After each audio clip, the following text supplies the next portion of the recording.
I'm going to be reviewing my Douay Rheims version Bibles. I have a stack here, and I'm not going to swear on a stack of Bibles, but I do swear my last recording took nearly a dozen or more times, and I'm not going to re-record it. And I again apologize for the funky angle and mispronunciation of words. And I also apologize if I sound like a cross between Ben Stiller and Jeff Goldblum. But anyways, as I stated before, these are essentially the Bishop Chandler Revision Bibles that are reprints of the Murphy Edition Bible, also known as the American Edition Bible or the 1899 American Edition. And they're all completely identical except for some slight differentiations, mostly with the illustrations that are included with each Bible. The very last one is the most unique out of them all. It's also the oldest one that I own, and I got a pretty good deal on that, which I'll talk about later. This Bible I've had close to 3, maybe 4 or 5 years. It's taken a beating. It's been in my tactical bag when I worked for the government for about 3 years, and it goes with me to and from work in my center console, and I pack it around from my office to the lunchroom.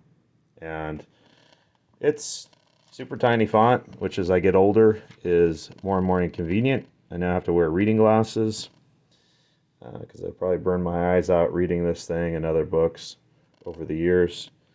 I'll skip to the very back. These have engravings. I don't know who did the engravings. I don't believe they're done by Gustav Doré. I could be wrong, but they're pretty neat. I like them. And there's some very interesting artistic depictions of Christ in the burning bush, and they even have a very unique one, which is the here's Saint Elias, the fiery chariot. That's pretty cool. But there's God cleanses the temple, or God cleanses the lips of Isaiah. There's some interesting depictions of the cherubim. But this is interesting. The martyrdom of the mother and her 7 sons from the book of Maccabees, second book of Maccabees. And of course there is an interesting depiction of the resurrection in here, which I never understood why this is very common in Western depictions, but they show Christ bursting out of a freestanding tomb, which isn't historically accurate. He was in a tomb that was carved out of a cave, but maybe this is something that's common in Italy. Who knows? And of course, there's one of my favorite stories in the Bible here somewhere. I just passed it. The Centurion. That's a good one. And that pretty much concludes that Bible. This is my newest one. It is a St. Benedict Press Bible.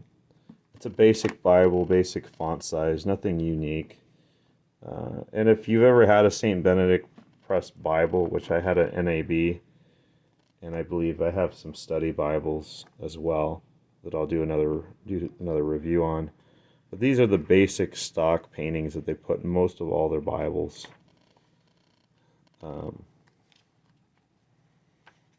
Nothing really unique or special in that regard.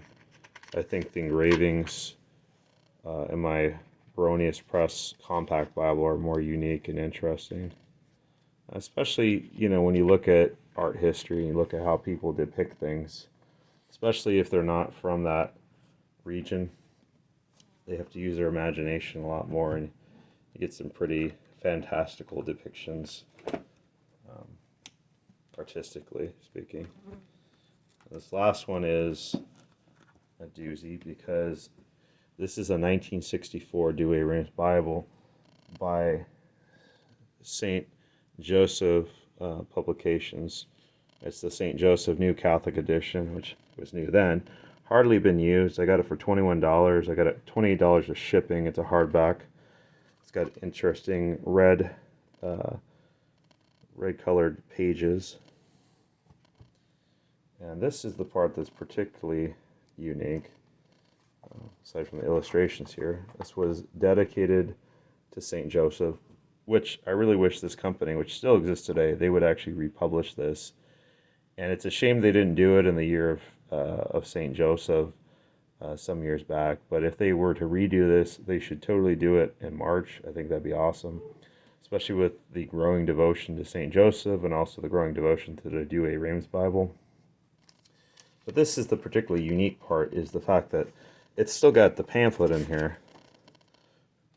And that goes to show either, sadly, which is a stereotype of a lot of Catholics, how little they read their Bible, or just really truly how well they took care of it. Maybe it was in a church library, in a bookshelf or something. Who knows? But beyond that, I don't think there's really anything unique. I think there's some maps, and there are your standard pictures of maps that I can't decipher because I've never been very good at that sort of thing. But it's got like a little bit of damage, or looks like a cobweb. It's not damaged at all. But it's got some dust. It had a piece of bark that I found in here earlier. But other than that, it's in really good condition. And it's a really good addition to my collection. Tan has a version that they just recently published, and it has giant-sized print. So I might end up eventually obtaining that, and I'll do a review on that. But that concludes my review of my Douay Rheims collection.